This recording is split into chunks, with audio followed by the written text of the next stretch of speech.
ನಿಮ್ಮ ಮನೆಯ ಮುಂದೆ ದಿನ ರಂಗೋಲಿ ಹಾಕ್ತೀರಾ?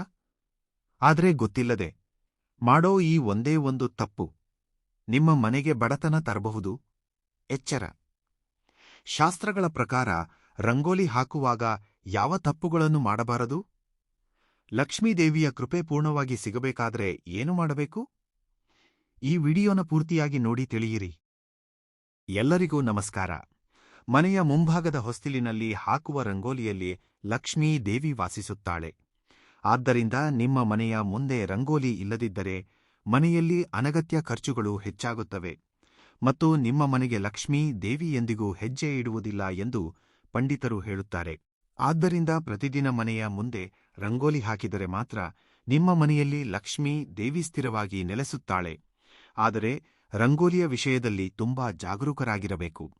ರಂಗೋಲಿ ಹಾಕುವಾಗ ನಾವು ತಿಳಿಯದೇ ಮಾಡುವ ಕೆಲವು ತಪ್ಪುಗಳು ನಮ್ಮ ಮನೆಗೆ ಕಷ್ಟಗಳನ್ನು ತಂದೊಡ್ಡುತ್ತವೆ. ರಂಗೋಲಿ ಹಾಕುವಾಗ ಪಾಲಿಸಬೇಕಾದ ನಿಯಮಗಳು ಮತ್ತು ಮಾಡಬಾರದ ತಪ್ಪುಗಳ ಬಗ್ಗೆ ಈಗ ತಿಳಿದುಕೊಳ್ಳೋಣ. ಮೊದಲಿಗೆ ಈ ವಿಡಿಯೋಗೆ ಒಂದು ಲೈಕ್ ಮಾಡಿ, ಅಮ್ಮ ಮಹಾಲಕ್ಷ್ಮಿ ನಮ್ಮ ಮನೆಗೆ ಬಂದು ಸ್ಥಿರವಾಗಿ ನೆಲೆಸಮ್ಮ ಎಂದು ಭಕ್ತಿಯಿಂದ ಕಮೆಂಟ್ ಮಾಡಿ.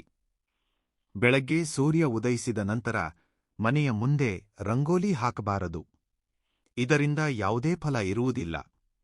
ಆದ್ದರಿಂದ ಬೆಳಗ್ಗೆ 6 ಗಂಟೆಯ ಒಳಗೆ ಅಂದ್ರೆ ಸೂರ್ಯ ಬರುವ ಮೊದಲೇ ಮನೆಯ ಮುಂದೆ ರಂಗೋಲಿ ಹಾಕಿಕೊಳ್ಳಬೇಕು. ಮನೆಯ ಮುಂದೆ ಹಾಕುವ ರಂಗೋಲಿ ಪುಡಿಯಲ್ಲಿ ಖಂಡಿತವಾಗಿಯೂ ಅಕ್ಕಿ ಹಿಟ್ಟನ್ನು ಬೆರೆಸಬೇಕು. ಅಕ್ಕಿ ಹಿಟ್ಟಿನಿಂದ ರಂಗೋಲಿ ಹಾಕಿದರೆ ಮಾತ್ರ ನಿಮ್ಮ ಮನೆಯ ಮೇಲೆ ಲಕ್ಷ್ಮೀ ಕಟಾಕ್ಷ ಇರುತ್ತದೆ. ಇಲ್ಲದಿದ್ದರೆ ನಿಮ್ಮ ಮನೆಯಲ್ಲಿ ನೆಗೆಟಿವ್ ಎನರ್ಜಿ, ನಕಾರಾತ್ಮಕ ಶಕ್ತಿ ಹೆಚ್ಚಾಗುತ್ತದೆ. ಮುಖ್ಯವಾಗಿ ಚಾಕ್ ಪೀಸ್ನಿಂದ ಮನೆಯ ಮುಂದೆ ರಂಗೋಲಿಗಳನ್ನು ಹಾಕಬಾರದು. ಮನೆಯ ಮುಂದೆ ನೀರು ಚಿಮುಕಿಸದೆ ಒಣ ನೆಲದ ಮೇಲೆ ರಂಗೋಲಿ ಹಾಕಬಾರದು. ಹಾಗೆ ಮಾಡಿದರೆ ನಿಮ್ಮ ಮನೆಗೆ ದರಿದ್ರ ದೇವತೆ ಆಕರ್ಷಿತಳಾಗುತ್ತಾಳೆ. ಮನೆಯ ಮುಂದೆ ಕೆಲವು ಮಹಿಳೆಯರು ಬೆಳಗ್ಗೆ ಬೇಗ ಎದ್ದು ರಂಗೋಲಿ ಹಾಕಲಾಗದೆ ರಾತ್ರಿ ವೇಳೆಯೇ ಮನೆಯ ಮುಂದೆ ರಂಗೋಲಿಗಳನ್ನು ಹಾಕುತ್ತಾರೆ. ಆದರೆ ಕತ್ತಲಾದ ನಂತರ ಮನೆಯ ಮುಂದೆ ರಂಗೋಲಿ ಹಾಕಿದರೆ ನಿಮ್ಮ ಮನೆಯ ಐಶ್ವರ್ಯ ನಾಶವಾಗುತ್ತದೆ. ಇದರಿಂದ ನಿಮ್ಮ ಮನೆಯಲ್ಲಿ ಬಡತನ ಹೆಚ್ಚಾಗುತ್ತದೆ. ರಂಗೋಲಿಯಲ್ಲಿ ಲಕ್ಷ್ಮೀ ದೇವಿ ನೆಲೆಸಿರುತ್ತಾಳಂತೆ. ಆದ್ದರಿಂದ ರಂಗೋಲಿಯನ್ನು ಯಾವುದೇ ಕಾರಣಕ್ಕೂ ತುಳಿಯಬಾರದು. ರಂಗೋಲಿಯ ಮೇಲೆ ಕಾಲಿಟ್ಟರೆ ಲಕ್ಷ್ಮೀ ದೇವಿಗೆ ಅಪಮಾನ ಮಾಡಿದಂತೆ. ಆದ್ದರಿಂದ ಮನೆಯ ಮುಂದೆ ತುಂಬಾ ದೊಡ್ಡ ದೊಡ್ಡ ರಂಗೋಲಿಗಳ ಬದಲಾಗಿ ಸಣ್ಣ ಸಣ್ಣ ರಂಗೋಲಿಗಳನ್ನು ಹಾಕಿಕೊಳ್ಳಿ. ನಡೆಯುವ ದಾರಿಯಲ್ಲಿ ರಂಗೋಲಿ ಹಾಕಿದರೆ ನರದೃಷ್ಟಿ ಹೆಚ್ಚಾಗಿ ನಿಮ್ಮ ಪತಿಯ ವ್ಯಾಪಾರದಲ್ಲಿ ಇದ್ದಕ್ಕಿದ್ದಂತೆ ನಷ್ಟಗಳು ಉಂಟಾಗುತ್ತವೆ. ಮನೆಯ ಮುಂದೆ ರಂಗೋಲಿ ಹಾಕುವಾಗ ಪೂರ್ವ ಅಥವಾ ಉತ್ತರ ಮುಖವಾಗಿ ನಿಂತು ರಂಗೋಲಿ ಹಾಕಬೇಕು. ಹಾಗಲ್ಲದೆ ದಕ್ಷಿಣದ ಕಡೆಗೆ ನೋಡುತ್ತಾ ರಂಗೋಲಿ ಹಾಕಿದರೆ ಯಮದೋಷ ಅಂಟಿಕೊಳ್ಳುತ್ತದೆ. ಮನೆಯಲ್ಲಿ ರಂಗೋಲಿ ಪುಡಿ ಖಾಲಿಯಾದರೆ ಪಕ್ಕದ ಮನೆಯಿಂದ ರಂಗೋಲಿ ಪುಡಿಯನ್ನು ಇಸ್ಕೊಂಡು ಬರಬಾರದು. ಹಾಗೆಯೇ ನಿಮ್ಮ ಮನೆಯಲ್ಲಿರುವ ರಂಗೋಲಿ ಪುಡಿಯನ್ನು ಯಾರಿಗೂ ಕೊಡಬಾರದು. ಇದರಿಂದ ನಿಮ್ಮ ಮನೆಯ ಲಕ್ಷ್ಮೀ ಪರರ ಪಾಲಾಗುತ್ತಾಳೆ.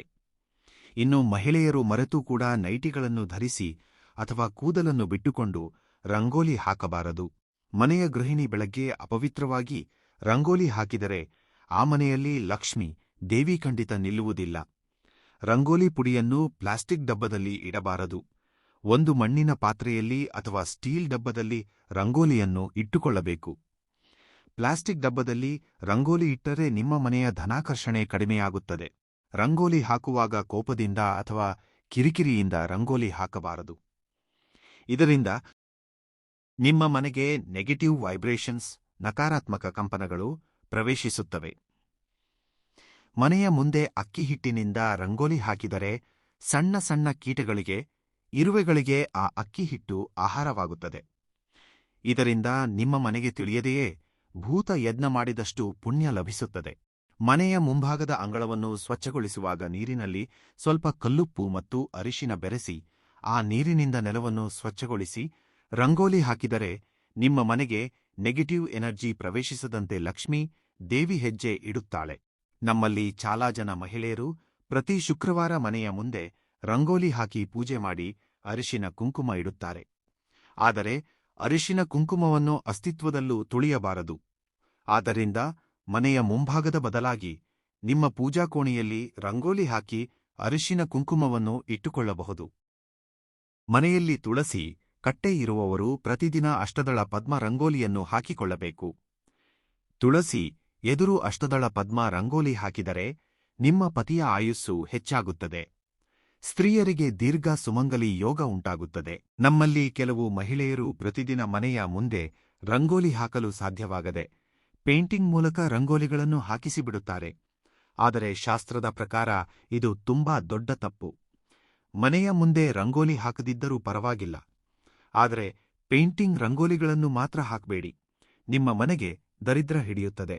ಬೆಳಗ್ಗೆ ಮನೆಯ ಮುಂದೆ ರಂಗೋಲಿ ಹಾಕಿದ ನಂತರವೇ ಅಡುಗೆ ಕೋಣೆಗೆ ಹೋಗಿ ಅಡುಗೆ ಪ್ರಾರಂಭಿಸಬೇಕು. ಇದರಿಂದ ನಿಮ್ಮ ಮನೆಯಲ್ಲಿ ಧನಧಾನ್ಯಗಳಿಗೆ ಕೊರತೆ ಉಂಟಾಗದಂತೆ ಇರುತ್ತದೆ. ನಿಮ್ಮ ಮನೆಯ ಹೊಸ್ತಿಲ ಇಕ್ಕೆಲಗಳಲ್ಲಿ ಲಕ್ಷ್ಮೀದೇವಿಯ ಪಾದದ ಗುರುತುಗಳು ಮನೆಗೆ ಒಳಗೆ ಬರುತ್ತಿರುವಂತೆ ಹಾಕಿಕೊಳ್ಳಿ. ಲಕ್ಷ್ಮೀ ದೇವಿ ನಿಮ್ಮ ಮನೆಯನ್ನು ಹುಡುಕಿಕೊಂಡು ಬರುತ್ತಾಳೆ. ಇನ್ನು ಮಹಿಳೆಯರಿಗೆ ಮುಟ್ಟು ಆದಾಗ ಮೊದಲ 3 ದಿನಗಳ ಕಾಲ ಮನೆಯ ಮುಂದೆ ರಂಗೋಲಿ ಹಾಕಬಾರದು. ಆದ್ದರಿಂದ ಮುಟ್ಟಾದ ಸ್ತ್ರೀಯರೂ ಅಲ್ಲದೆ ಬೇರೆಯವರ ಕೈಯಿಂದ ಮನೆಯ ಮುಂದೆ ರಂಗೋಲಿ ಹಾಕಿಸಿ. ಹಾಗೆಯೇ ನಿಮ್ಮ ಮನೆಯಲ್ಲಿ ಮೈಲಿಗೆ ಸೂತ ಇದ್ದಾಗಲೂ ಕೂಡ ಮನೆಯ ಮುಂದೆ ರಂಗೋಲಿಗಳನ್ನು ಹಾಕಬಾರದು. ಹೊಸ ಸೊಸೆ ಅತ್ತೆಯ ಮನೆಗೆ ಹೆಜ್ಜೆ ಇಟ್ಟ ನಂತರ ಪೂರ್ವ ಮುಖವಾಗಿಯೇ ರಂಗೋಲಿ ಹಾಕಬೇಕು. ಹೊಸ ಸೊಸೆ ಮರೆತು ಕೂಡ ಪಶ್ಚಿಮದ ಕಡೆಗೆ ತಿರುಗಿ ರಂಗೋಲಿ ಹಾಕಬಾರದು. ನಾವು ತಿಳಿಯದೆ ಹಾಕುವ ಕೆಲವು ರಂಗೋಲಿಗಳು ನಮ್ಮ ಮನೆಗೆ ಕಷ್ಟಗಳನ್ನು ತಂದೊಡ್ಡುತ್ತವೆ. ನಕ್ಷತ್ರದ ಆಕಾರದಲ್ಲಿರುವ ರಂಗೋಲಿಗಳನ್ನು ಮನೆಯ ಮುಂದೆ ಅಸ್ಸಲು ಹಾಕಲೇಬಾರದು.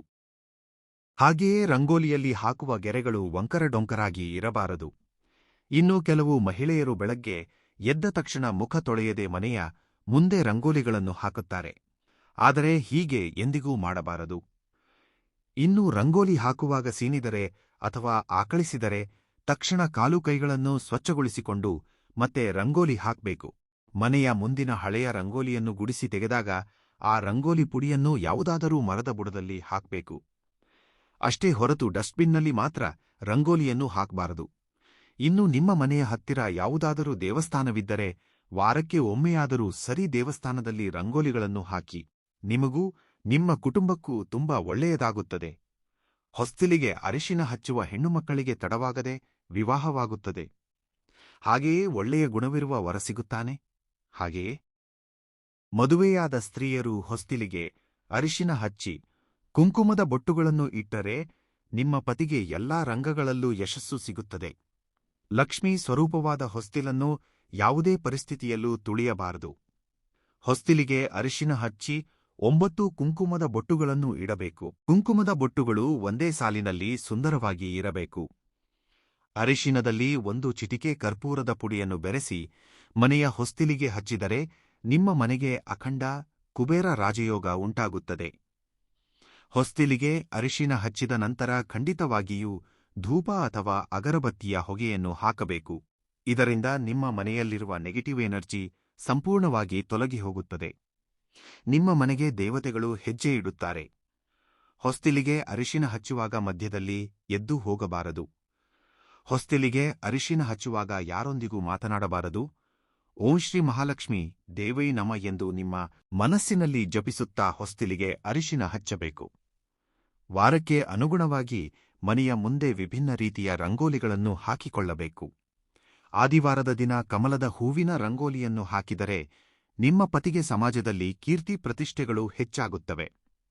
ವೃತ್ತಿ ಮತ್ತು ವ್ಯಾಪಾರದಲ್ಲಿ ಲಾಭಗಳು ಒದಗಿ ಬರುತ್ತವೆ.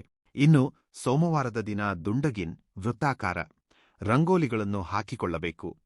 ಇದರಿಂದ ನಿಮ್ಮ ಕುಟುಂಬದಲ್ಲಿ ಮನಶ್ಶಾಂತಿ ಲಭಿಸುತ್ತದೆ. ಇನ್ನು ಮಂಗಳವಾರದ ದಿನ ಖಂಡಿತವಾಗಿಯೂ ಚುಕ್ಕೆ ರಂಗೋಲಿಗಳನ್ನು ಹಾಕಿಕೊಳ್ಳಬೇಕು.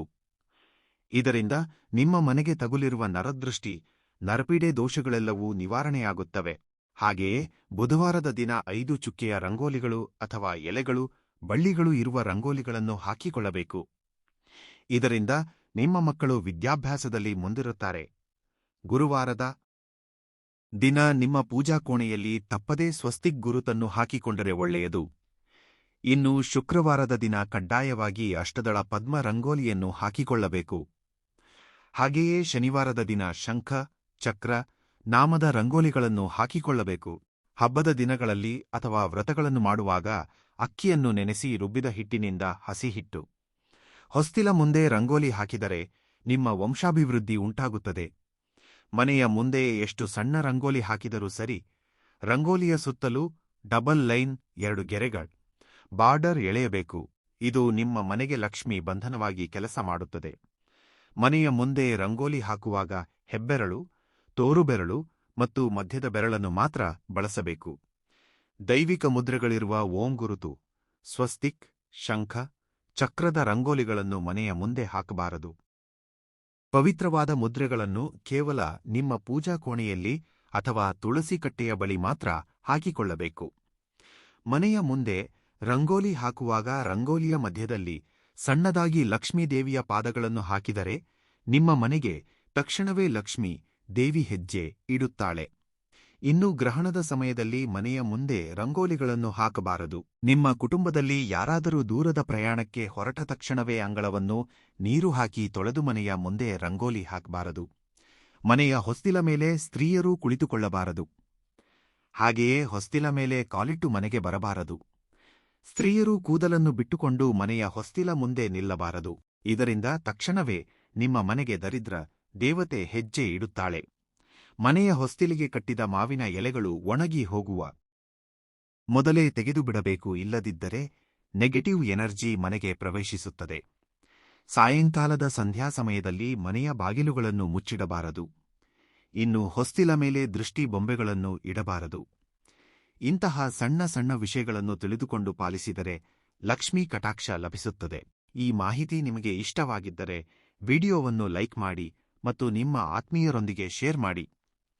ಇಂತಹ ಇನ್ನಷ್ಟು ದೈವಿಕ ಮಾಹಿತಿಗಾಗಿ ನಮ್ಮ ಚಾನೆಲ್ ಅನ್ನು ಸಬ್ಸ್ಕ್ರೈಬ್ ಮಾಡಿಕೊಳ್ಳಿ. ಎಲ್ಲರಿಗೂ ಆ ಭಗವಂತ ಒಳ್ಳೆಯದು ಮಾಡಲಿ. ಧನ್ಯವಾದಗಳು.